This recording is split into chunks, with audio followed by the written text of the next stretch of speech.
police in the communities that they serve. Thank you so much for tuning in. Really, really appreciate it.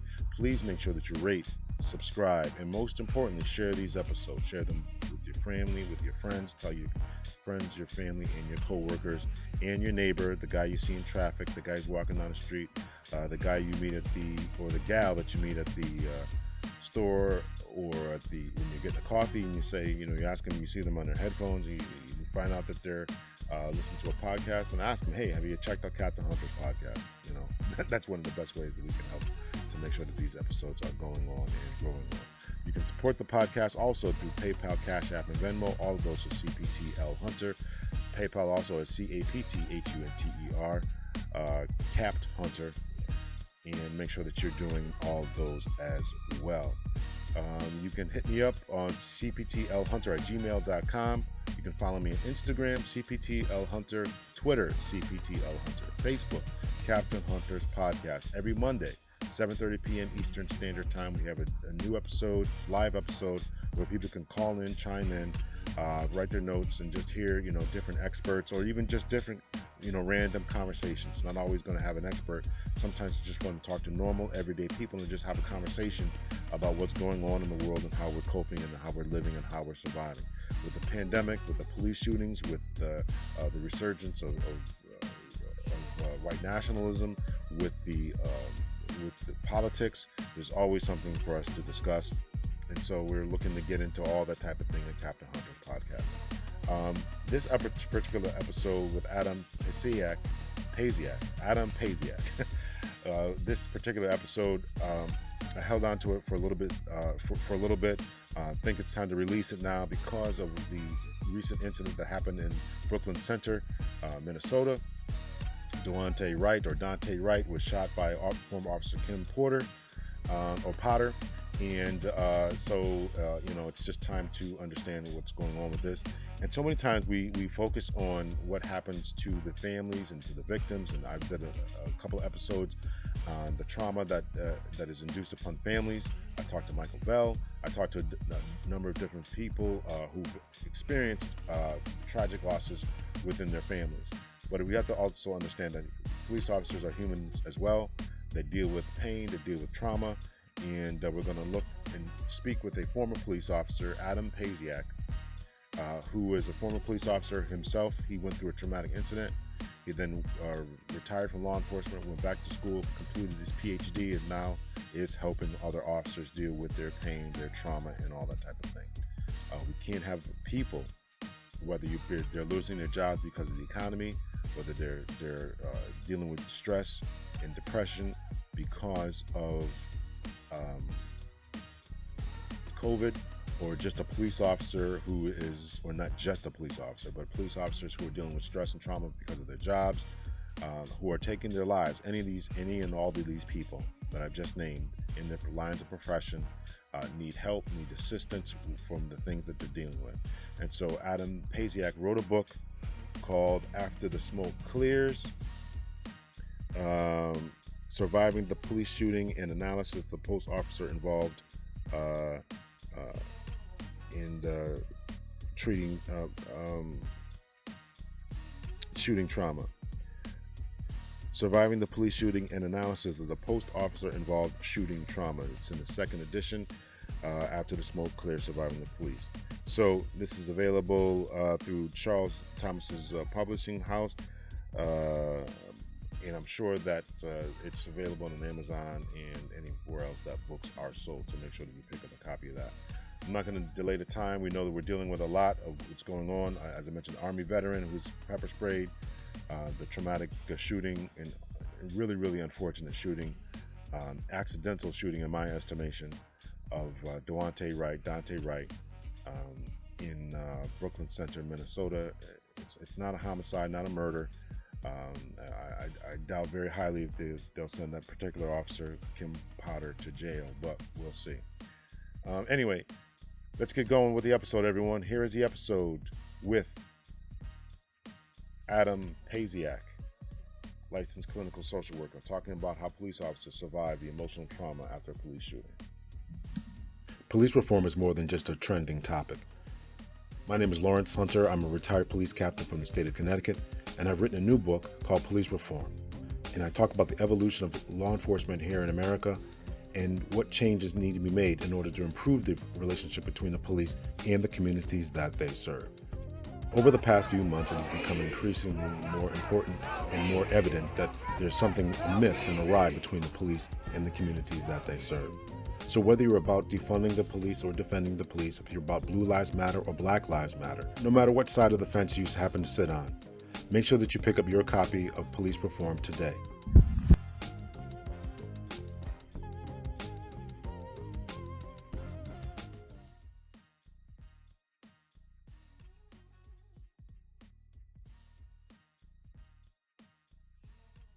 What's now you got a lot of experience working with police issues, it looks like.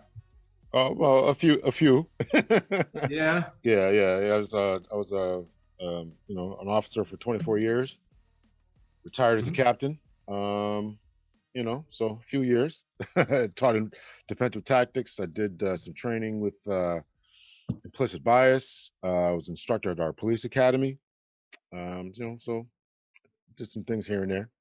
Yeah, well, it looks like you still stay involved with things too, so that's neat. Yeah, well, I'm Mm. trying to. This is my way of staying connected. Yeah. So I'm Well, you cover, it missing. looks like, a variety of topics on your podcast.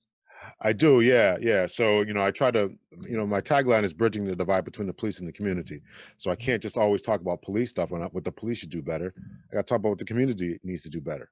So uh, Yeah, it's kind of a two-way thing, right? it's kind of a two-way thing, yeah. And particularly for the African American community, I always want to point the finger, but sometimes we got to look at ourselves and say, hey, listen, what are we doing? And so it's always a touchy subject, but it's one that has to be addressed. Can't always point and say they need to do this, they need to do that. Well, we need to do some things. So Yeah, I think that's easy to get. I just actually had this conversation with my son the other day. He was telling me about what they, like us, the parents, needed to do differently or whatever. And like, you need to look at also what you contribute to this dynamic, right? Because anytime you have two sides, there's a dynamic, and one affects the other, and so you do have to step back and look. And I agree with exactly what you're saying, that there might be some messed up thing going on, but are you feeding into it somehow? And if you are, then you can at least change things on your end, and maybe if that changes the outcome right there, right? So sometimes it's not always so clean and easy like that, but there is a lot of times a very simple, okay, yeah, if you don't do this, then things don't play out like this, yeah. right? Just like if you don't come out of your car yelling and screaming at the cop when he pulls you over, you probably don't get confrontational right back to you. Get in Listen, your it's car, only you got your hands on the steering wheel, yeah, and you're kind of polite and everything else. Like, yeah, you might still get a ticket, but generally things go a little smoother. yeah, yeah. So That dynamic seems to be lost, and I did want to ask you about the trauma that officers face.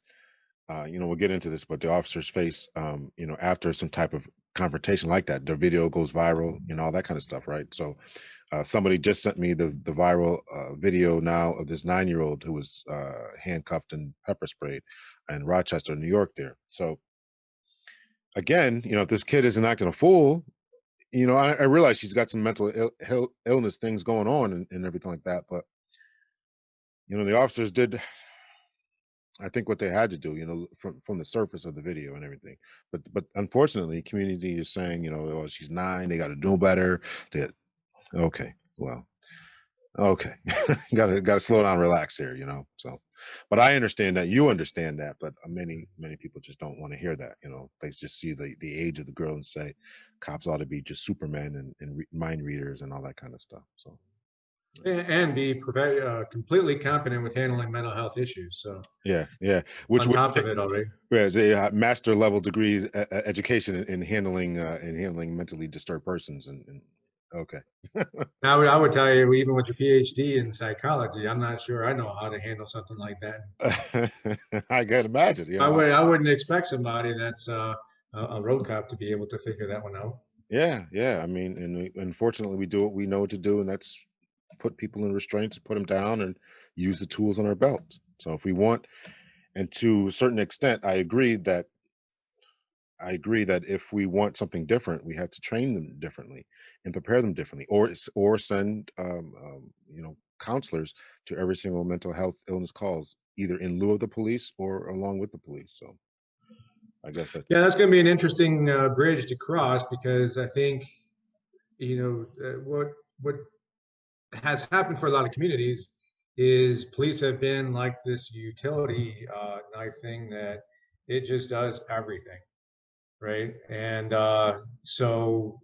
and of course, you can do a lot of things okay, but you're not going to do everything really well. Um, and so if you say now we want to start bringing in these mental health professionals, which is probably the better way to go, um, well, they don't do it for free. right. Right. So, how are you going to do that? As a logistics thing? And probably, most reasonable-minded mental health professionals are not going to want to go on these violent calls, right? That's not what most the people that go into any of these helping fields are wanting to do. Mm. I shouldn't say any. I'm sure there's some that are okay with that, but most of us are. Yeah, that's not what I signed up for. Yeah, yeah. They want to work in a nice, cushy office. That's what Yeah, they. absolutely, right. How can you blame them? So then, do you really solve the problem even doing that? I think it seems like a easy enough solution. Just do this, but as a practical thing, is it really going to work out? Mm. Absolutely, absolutely. So we just kind of jumped into this here. So I appreciate you coming on. I mean, Pasiak, how do you pronounce your last name? Pasiak. Pasiak. Okay. Yep. Don't worry, Pasiak. everybody. I think everybody in my life has said it wrong. So. Okay. Well, just add me to the list there. Yep. Yep. I read something recently. It was on a Polish. It's a Polish name, and it was so it was one of those Polish heritage sites, and it's like I've heard my name pronounced so many different ways. I'm not even sure I'm saying it right. It's pretty funny. So, would you tell us about yourself? And thank you so much for coming on Captain Hunter's podcast. I truly appreciate it. Just give us a little background and history about yourself and your education and all that. Well, worked as a police officer for just under 20 years. I didn't quite make it to the full 20. Retired as a detective there, and then soon retired as it was a medical retirement. And from there, went back to school, my PhD in psychology, and have been in private practice doing that since, mostly working with police and other first responders dealing with trauma. Okay. Very good. Very good. And you went to, we both went to Walden there. I saw that. You went to Walden. Yeah, I saw we had that connection. Yeah, it's kind of cool. Yeah, it's kind of cool. Yeah, yeah, yeah. I thought about going back for my PhD in psychology, but I decided not to. So yeah, I don't blame you. Just as another note, so how was that with your state boards? They didn't have a problem taking the online degree or anything like that? At that time when I got it, so I finished up in 2012. I think the change happened in 2013 with Walden and the online degree, or the state of Michigan and the online degrees, where they had different requirements.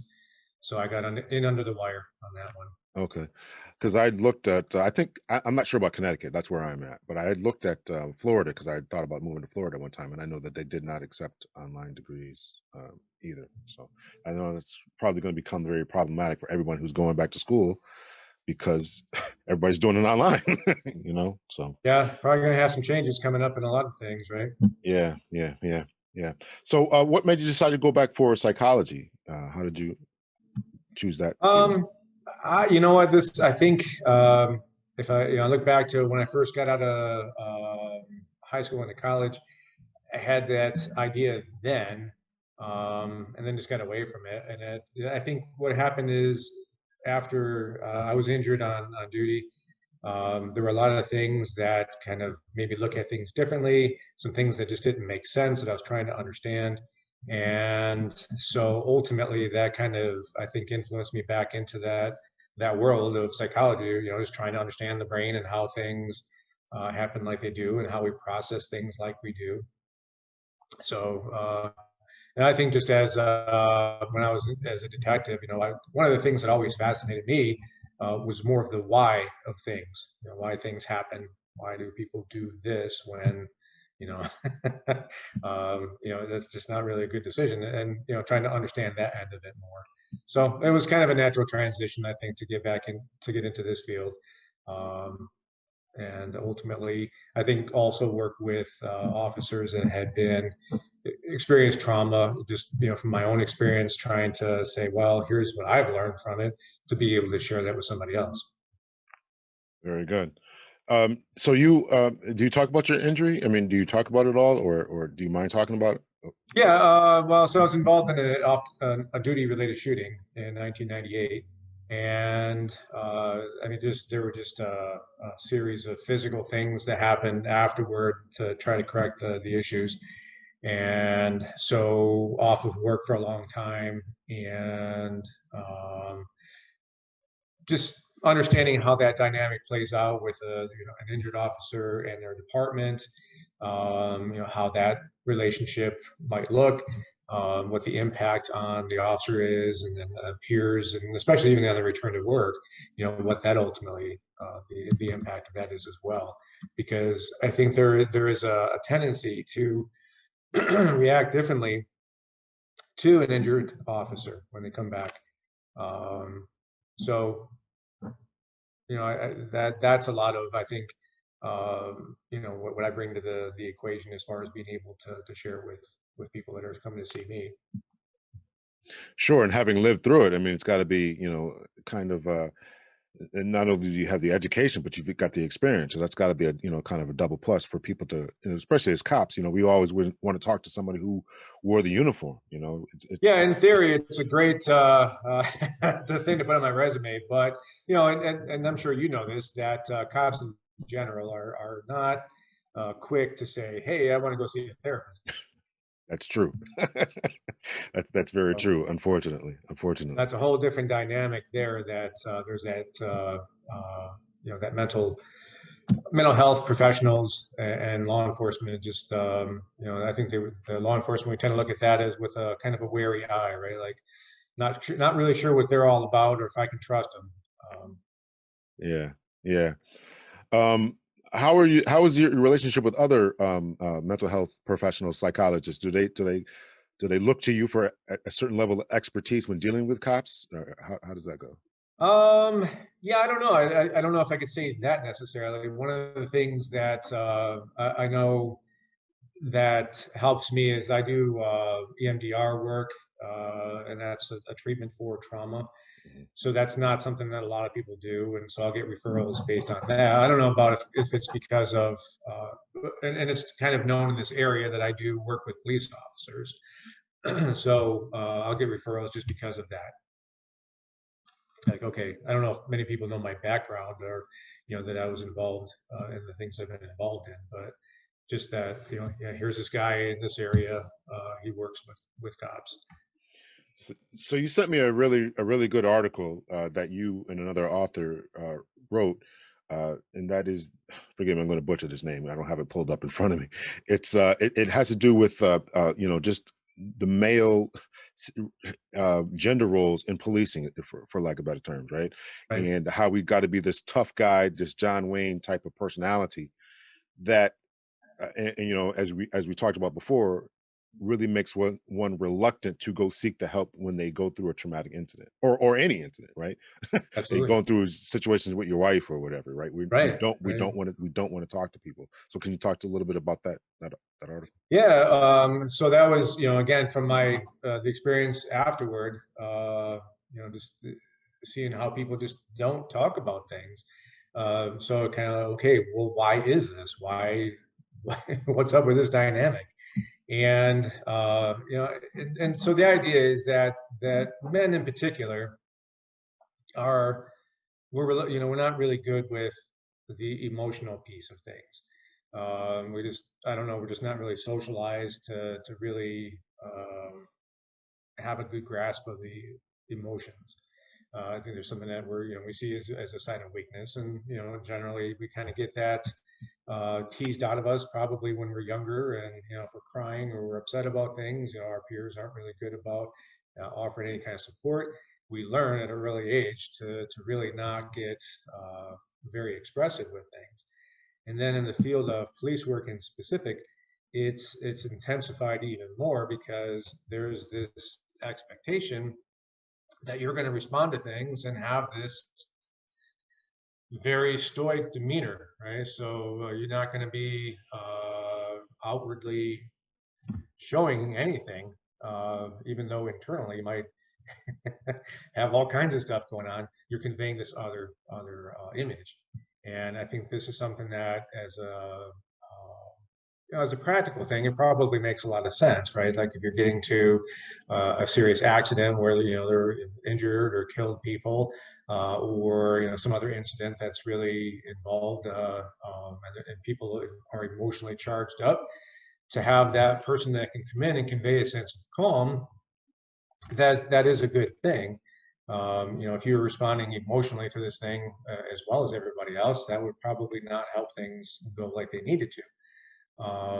So you adopt that kind of mentality, or you kind of even elevate it a bit from where you start off, even before the job, to this other level of, okay, I'm not going to just show any kind of emotion. Mm. And then, of course, you still feel the emotions, you still feel this stuff afterward. I mean, when you experience all these different messed up things, and even like you said, even when it's just at home, you've got the situation where your kid's not listening to you, your wife's not happy with you, whatever it might be. Okay, well, I don't get this emotional thing. I'm not allowing myself to get emotionally invested in this stuff. Mm. One thing that really kind of jumped out at me in that article is that you talked about being socialized this way in Western countries. Do you think that this is really a Western type of thing or United States type of thing, American thing, as far as our socialization as males? Do you think that that's something that we? I don't know if it's a United States thing. I think it's the Western probably. I would suspect that if you go to the UK, very similar. And I don't know. I was in Poland a couple years ago. I think, well, Polish people, maybe in general, they're not very emotionally outward, out socially anyway. So I don't know where that starts to change, if it's if it's just a global kind of a deal. But certainly, um, in our culture, for sure, that seems to be the case. That we really have this emphasis on not appearing weak. If you're a male, you're supposed to be like the John Wayne thing, right? So you get called to there, just like the saying about the was it the Texas Ranger thing? One riot, one One ranger. Ranger, yeah. We kind of adopt that sort of a thing as males, that we're supposed to be able to get to a situation. We're supposed to be able to quickly grasp what's going on and figure it out. Mm, And yeah, in reality, we're not really prepared to do that.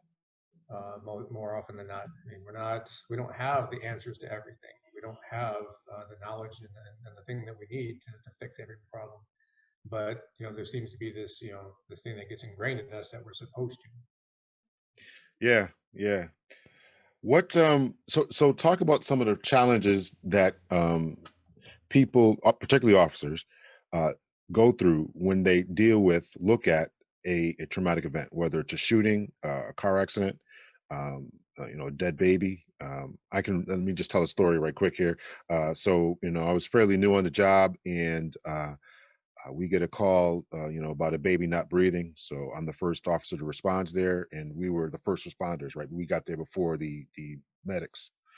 So I walk into actually the woman met me at the bottom of the stairs and literally threw the baby at me and said my baby's not breathing. Tried to catch the baby in the air and I bring her in the house and start doing the CPR and everything like that. Doing the best I could. And medics got there not long after. And long story short, the baby did die. So the next day I had just happened to go in. I was working the midnight shift. I go home, sleep for a little while, and 12, 1 o'clock or so I go into the PD. I think I was picking up my check or something. I don't know I don't know why I went there. But the quartermaster was the head of a unit. I don't even know the name of the unit now. I think we've revamped it 2 or 3 times since then, but it was basically some type of emotional support unit for police officers. uh and he was the head of that particular unit that we had. So he pulls me in the office, and and says, I was meaning to call you, but I was going to give you some time to sleep, but I see you're here now, and I just want to see how you're doing. After the baby died last night, and I was really okay. I don't think I have any emotional lingering effects to today, but I was more impressed that they actually cared, Mhm. that he actually pulled me in the office, and that meant a lot to me at that time. Yeah, that's pretty cool. Yeah, I was probably on the job maybe a year or two or something along those lines. So, so can you just talk once again just about the emotional or and even physiological responses that people have when they see these types of events? Yeah, absolutely. That's impressive that your agency did that, because I think a lot of agencies don't, and it's almost like dismissed. Like, why would you need to talk to somebody? Hey, Um, what's wrong with you? What are you, weak? yeah, Yeah. because it's a messed up thing. Of course, I would like to talk to somebody, right? And not everybody's going to be. The thing with trauma, which is kind of interesting, is that um, not everybody exposed to a traumatic event ultimately develops PTSD. And so you think about that and you say, okay, well, why would that be? If it's the event, then everybody should develop PTSD as a result of it, right? And basically, kind of what I have kind of learned in my experience working with a lot of people is that it's not necessarily the event; it's what you attach to it, right? And if you look at, for a lot of people that struggle with like that baby call, um, why would they struggle with that? Well, you could say, well, it's because, I mean, here's this infant that died, right? So that shouldn't have happened. Well, if you processed it as you did everything that you could, and unfortunately this just happened, you would be okay with that. It would still be a sad event. You would be able to, but you'll be able to process it just that way and be done with it. But if you thought, if I'd have got here a few minutes sooner, or if I'd have got, if I'd have done this, or if I whatever, right? That starts to change the way that you process this thing, and it starts to become something that lingers longer. I think a lot of us, we learn, we start to have this expectation of, you get called to a scene, you arrive, you fix things, you save people, you do whatever, right? This is how we start to see ourselves. And when it doesn't work out that way, that's something that can kind of mess with, an officer's mentally. So, the things that along the lines of that, I'm not sure if I'm getting too far away from your original question, um, but you just start to look at things differently. You start to react differently. You start to process a lot of other stuff differently. And and unfortunately, because we're not talking about it to anybody, because we think we got a good grip on it, or we're not supposed to get into these kinds of conversations with people, then it just makes the problem worse. Yeah, and so we get this signs and symptoms of post-traumatic, stress disorder, lack of sleep. Can you run through some of those a little bit for us so people know what to Yeah, look so for? the sleep thing, so you've got flashbacks. That's probably one of the more telling signs of it. You have, and that could be, visual things. That could be smell things. It could be any of your senses really getting kind of triggered. Hypervigilance is a big one. So you're just constantly on edge and reacting, and probably overreacting to things, um, because you're already in this kind of heightened state, right? So noises or more additional stressors would be things that people would potentially overreact to. One of the things that I know for myself that started to happen was avoidance type of things. You start to avoid places, you start to avoid people, you start to do things differently. So then depressed mood, anxiety can be part of it. So there are a lot of different things that physically start to happen for you, after exposure to something like this. And again, if you could work on it, you can go to a therapist, you can go to your doctor and talk about maybe medication. You can start to do those kinds of things, and that would help with a lot of the stuff. But instead, I think because of the culture the way it is, sometimes what we do is we find something that works and that's socially acceptable, which tends to be alcohol, right? So Alcohol is going to knock you out, help you sleep. Alcohol is going to help you to where you don't think about things, quiet your brain a little bit, so that whatever's going on isn't there anymore. And and unfortunately, it works pretty well, but then that leads to other problems potentially. One thing that you said that was really I found really to be interesting is what we attach to it, to the event. And you mentioned, did we do all that we could have done? And that I think is, I think about that a lot. And on my calls, did I do everything that I could have done? Did I get there on time? Did I take the fastest route? Did I perform CPR long enough? Uh, Burning buildings, should I have run into that building, right? And so that is there a guilt associated with that, as far as guilt Well, triggering see, that that one's a PTSD? tricky one because if you have simply, you look at it like a debriefing thing, right? Where you can look at something, just do a little critique. Did I do what I was trained to do? Did I do the things I was supposed to do? All the little things like that as a learning thing, that can be a helpful experience. Next time I'll do this. Next time I'll go this way, or I'll kind of, because there are some things that we never encountered before, and so we just kind of wing it or do whatever we think is going to be the best thing. But then after we've done it and we see, oh, holy crap, by doing this, it led to these things that I didn't think about. So next time I'll do this differently, right? So if we did that, that would be fine. But if we're doing it more of a blaming thing or a shaming thing or a guilt thing, that's going to be what messes us up, right? Like if let's say in reality, we did everything we could have done, but we say, well, if I would have blown this one stop sign, if I would have whatever, I could have got there like 3 seconds sooner, and and then that baby would have lived, right? Well, that's not what led to that, right? So, but we're attaching to this, and we're kind of putting this blame on ourselves, and we're starting to, as a result of that, have this lingering guilt from it that has us hang on to this incident and not let it go, right? I mean, I think to say not let it go, I mean, of course you're going to remember something like that, but the depth of the feeling that goes with it, right? It will always be a sad memory. I think if you process it in a healthy way, it would be a sad memory. Of course it is. But for people that are processing it in an unhealthy way, it's got this guilt attached to it. It's got this other thing attached to it, this really powerful emotional piece attached to it. And that's where, those types of things are the things that we struggle with. Mm, yeah, yeah.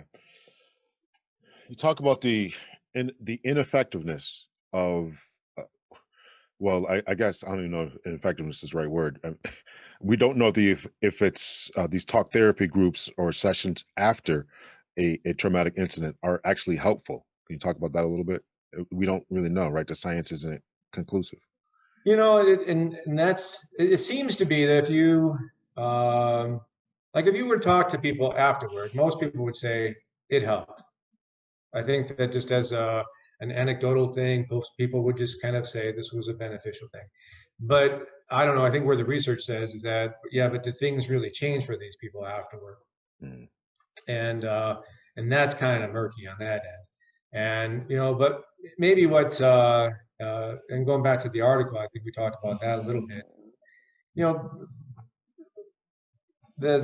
so the scene, I think it was called CISD, critical incident stress debriefing, or CISM management. So it's a system that was thought up a few years back, and the guy who came up with it, I think he was a fireman, and and there are a lot of similarities with police and fire, no doubt, but I think there is a difference in terms of generally speaking. I want to say that firemen are more communal, and firemen or police tend to be, depending on the agency, a lot more individual, right? Like more agency, you came in, you got your car keys, you went on the road by yourself, mm, and sometimes you see another officer while you're out on the road. Sometimes you handle most of the stuff by yourself. Firemen go to things in groups. They stay in their station house and they have their meals together. It's just a very different vibe. So, you think about an approach that's designed for, say, firemen. Is that going to work as well for cops? Maybe not. Maybe that one is because of the nature of the people that you're getting in each profession. Maybe you have to tweak it a little bit. And so one of the things that we talked about in the article was maybe having, instead of just a straight up debrief where, everybody kind of sits around in a circle and shares their experiences about what happened and, what they saw and heard during that time. Maybe what you have is, more of a workshop type of a thing where you have people doing hands-on kind of stuff to where they're not necessarily focused so much on this incident itself, but, being able to kind of get involved in a constructive kind of exercise while they're engaged and maybe kind of talking about the incident. So changing it up a little bit, maybe that would be a little more beneficial, because I think as a rule, I know in my own department, so we had a group that did these debriefings, and so most of I don't know about everybody, but there were several people that referred to them as the Hug a Bunch, right? So very derogatory name, right? So, and it kind of conveyed a very negative image, right? Right, So right. who wants to go to talk to the Hug a Bunch? Well, I'm not going to talk to them because that's not, they're kind of frowned upon. Versus, I see departments have, they very much have embraced, here's this thing, have this group, we have this peer support group, talk about stuff, right? It's there's no stigma attached to it. It's very, kind of encouraged, very friendly. It's very well received. That has a lot of positive impact. I know Boston, I think they had one of the first ones for that. And, this, I don't know how many years it's been going, but it's been quite a while as far as I know. And, okay, cool. If you know that the department embraces it and you know that you can trust these people, because that's a thing too, right? So there's a trust element. If you go to this debrief and people say something, they disclose things in this debrief that somebody runs their mouth on outside of the group on and shares it with everybody, right? Well, that can create problems. Mm. But if you have a situation where what you say is contained to this group, then everybody respects that. Then you're more likely to do the work that needs to be done while you're there. So there's that perception. So it's a tricky thing to balance all of those little details. And let's just say there's potentially criminal charges pending on, let's say it was a shooting. How much are you going to disclose during that time? Probably not a lot, because you shouldn't. Yeah. You know what I mean? And Right. so that can interfere with the effectiveness of this type of an exercise. So what really, is there really something that's going to work? And then how to implement it? That's kind of a tricky thing. Yeah. So obviously, you suggest that departments have some type of critical incident stress debriefing team system, or maybe even a number of departments. Right? If you're in an area where it's smaller departments, Mhm. 10-man departments, maybe all get together and really create something. You would suggest that, right? Yeah, in fact, the county that I live in, we have I'm part of their group that's there. They have volunteers, mental health people, and people in law enforcement that are associated with it. So if there's a smaller agency or an agency that doesn't have access to that kind of stuff, they'll just call up and they'll say, "Hey, can you assemble a team for us? We just had this incident," and then they get these people together, and here you go. Here's this team of people that can do this function for you. So I know a lot of in Michigan, at least, there are a lot of counties seem to do that. I don't know about other states how they work. I would assume it's a pretty well-known model. It's been in place since I think it was the 80s or 90s. We had a postal shooting incident that at a post office that was pretty nationally covered. And since then, I want to say a lot of these things got in place. And again, I don't know if it reached out to other states, but throughout Michigan, it was pretty well implemented after that. Mm. Is there a way to break the stigma behind mental health in particular? No, no, generally amongst the population, and in particular amongst these rough, tough cops who go around calling things the hug a bunch. And is there a way to break the stigma and let people know it's okay to be vulnerable, even though we would socialize not to be? Is there a way to break that? I'm seeing. Well, and I'm sure it's, you can see how males are in our society now, like a current generation, right? So there does seem to be a different way that we're kind of being socialized in terms of um, gender roles, what it's supposed to look like. Yeah, that's true. So, so I mean, you can say that's good or that's bad, and that's a whole different discussion there. But Right, right, right, right. in any event, maybe the benefit of that is that you start to look at things differently. You can start talking about feelings, and then all you start to do, you can look at mental health as being okay. I think people are seeing mental health as less of a stigma in general. So that that's potentially good. That men at younger ages, starting to come in and try to work on things is a healthy thing. But as far as how do you get that to the police population? I don't know.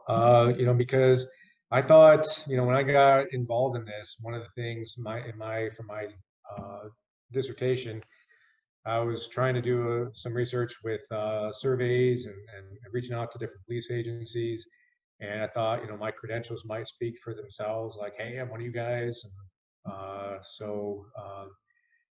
as it turned out, I got very little in response. It was, maybe 10%, which I guess is kind of normal. But I thought, well, because of my, who I am and what I've been through and all that kind of stuff, that would have got me into this group, right? But I don't think it's that kind of deal. I don't think it's like because of who I am. It's just here's this mindset, and again, that's because of some of the old timers, the views that get passed down.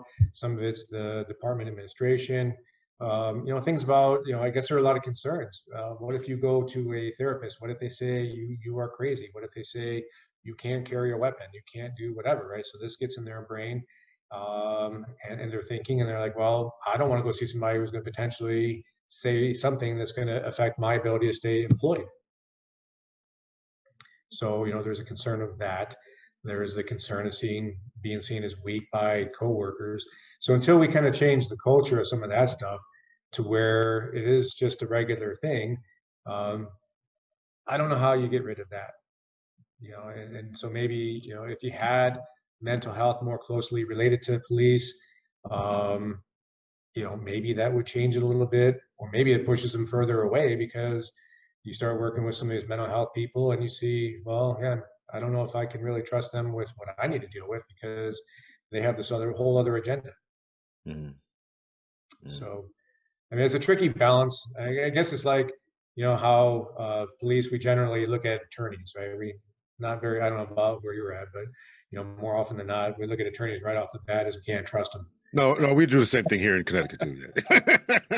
They work for the opposition, right? So we can't trust them. But then you start to get to know them a little bit, and I would say that over the years, I got to know a couple of attorneys, and like, okay, yeah, I guess they're decent people, and you can start to have relationships with them, and maybe maybe it is a little bit more of that, just getting normalized, being around a little bit more. And for right now, most agencies, we don't have contact with mental health people.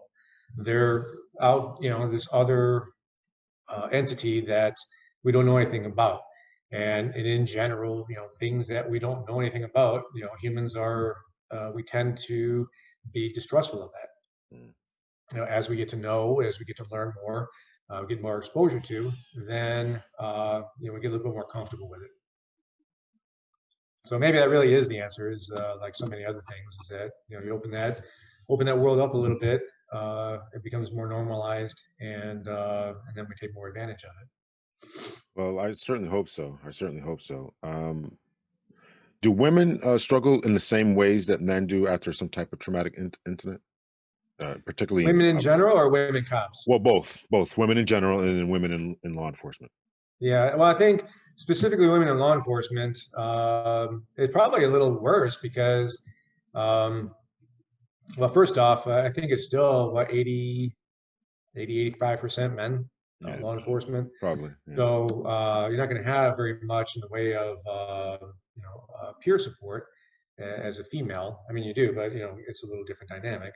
And I think in that females in police work generally have to portray this even just a little above what men are kind of portraying because they don't want to look weak, Right. especially.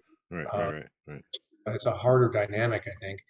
And but I think one of the benefits is that females are more likely to come into therapy, so they have a better likelihood of working through whatever's going on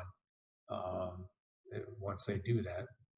But in general, you know, uh, there are a lot of things that women do that are healthier.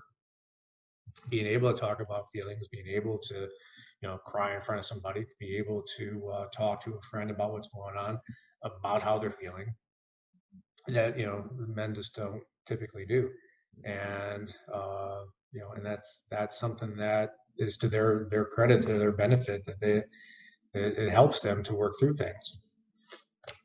Very good. And so you, based on your work there, and I assume your traumatic experiences, you wrote a book, After the Smoke Clears. Can you talk to us a little bit about that? Yeah, that was um, it was a fluky opportunity. I guess there was a guy that had written the first edition of it several years ago, and I came across it, and it was so much about what I was trying to talk about. It was weird. It was just wow, this is the same thing. And and I don't even remember how I got in touch with the publisher, but anyways, there was an opportunity for a second edition, and the initial author didn't. He passed on it, so I had the opportunity to revise it. And so it's basically kind of about the things to expect after a shooting. We get kind of in our head that the biggest deal is the actual shooting, and it's not really. I mean, it's not. I mean, that's a little, a couple seconds type of deal typically. It's the stuff that happens afterward that is the big eye opener, the things that we have to deal with. So, physical changes, things that happen to you, like with what we were talking about with the sleep and hypervigilance and all the symptoms of that stuff.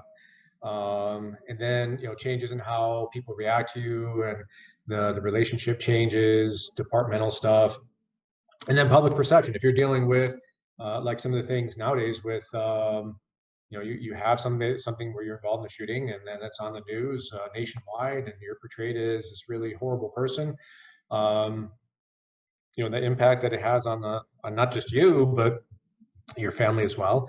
So there's that piece of it. I do talk about my personal experience with what I went through, and just the initial thing, recovery, trying to get back to work, and then I think at the end it was about trying to talk about how, kind of, why this happens. All right, so why are we behaving this way? So just kind of taking my clinical uh, experience or knowledge, and putting that piece out there too at the end. So just trying to understand, why do we do what we do? Yeah. And TV, as TV really paints a distorted image for people, right? They see these television shows, and cops shoot someone, and an hour later he's back on the street. And people think that I've tried to talk to people and say, listen, we process things, we have to go through things. We're taken off the street, our guns are taken away, and that has a mental effect on our psyche as well. And so they think that we just can just shoot someone and just go back to just daily life and go to the grocery store, like, and pick up the eggs on the way home. Yeah, just go shoot somebody else, and then they just kind of keep doing that kind of stuff, right? Like it's no big Yeah, deal. yeah, And that would be a yeah, scary cop to find, right? That wasn't affected by that. yeah, yeah. Um, Wrong. do you do you yeah, so there was an officer, someone, I did a show with someone, and they said that an officer, this is in California, that the officer had shot one person, and then 2 weeks later, I think it was 2 weeks later, and he had shot someone else. So I couldn't understand why this officer was on the street. Do you see a difference or problem with the different departments as far as their This may be outside your scope there, but I'll try anyway. As far as how they deal with officer involved shootings, taking officers off the street, a standardized practice about what we do, how do we handle this in order to get these people, number one, the help to facilitate the legal process. Do you see a problem with that kind of thing? Oh, absolutely. But what you find, and I've seen, I've talked to a lot of officers that after something big like that, the next day they're on the road, Right, right, and right. because they're small enough that the manpower, they don't have the ability to say, well, let's put you on a desk for a while till we get this sorted out. Like yeah, you're expected to do your job, right? So that's hard, because then this officer is not dealing with whatever, and just as a liability thing, you think about as a department, like if it is a questionable thing, and then you go out, you're kind of caught up in trying to process all this information, and it clouds your judgment on another situation. Um, Even if you're not wrong, but just to say, your judgment's somewhat impaired on it. That liability wise can create problems for some agencies. But so I'm not sure how they get past that, or maybe it isn't the issue that I think it might be. But just as a general thing, it seems like it makes sense to say,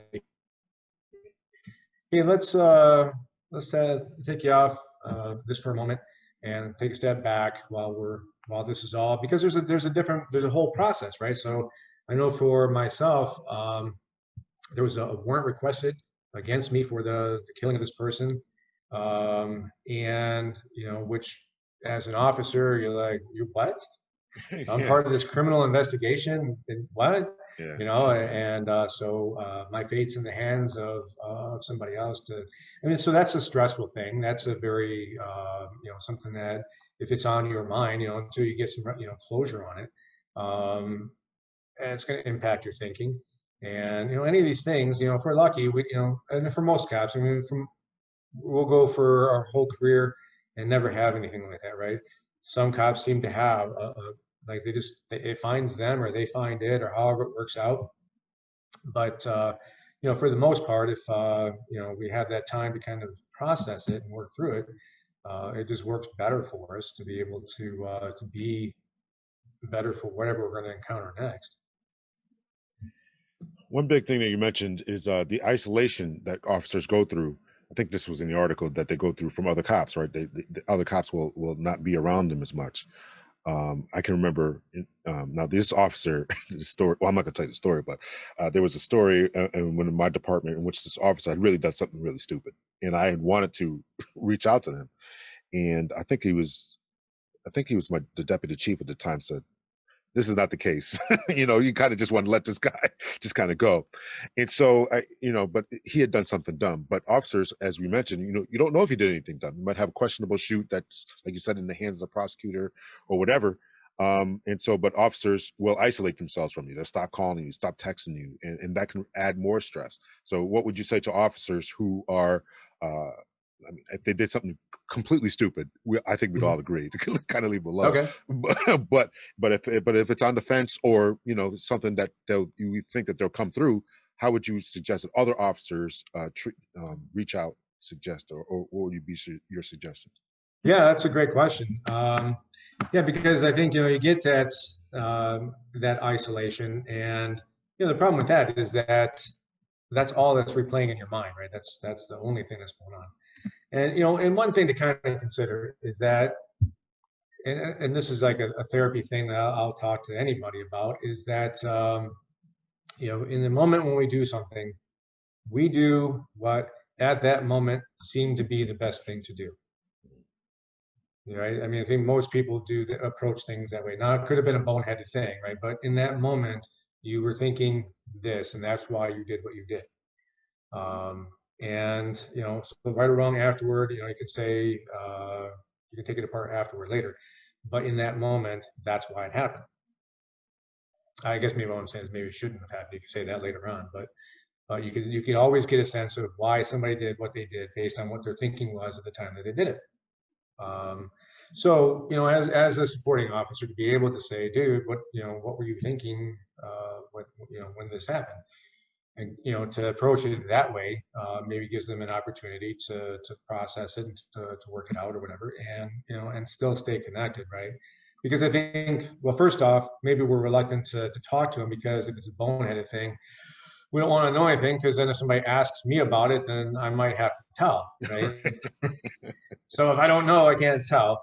Um, but but again, that just kind of furthers that feeling of isolation, and potentially you end up losing a good officer through that kind of stuff too, because they start to develop resentments. They start to get an idea that, well, they're not going to have my back when I do my best and I make this mistake, and now I'm going to get turned on by everybody. You start to get that kind of thinking going on with some of the stuff, because more often than not, I think the people that they hire for police officers tend to be decent people. Now, does that mean that every decent person we're going to make good decisions all the time? Absolutely not.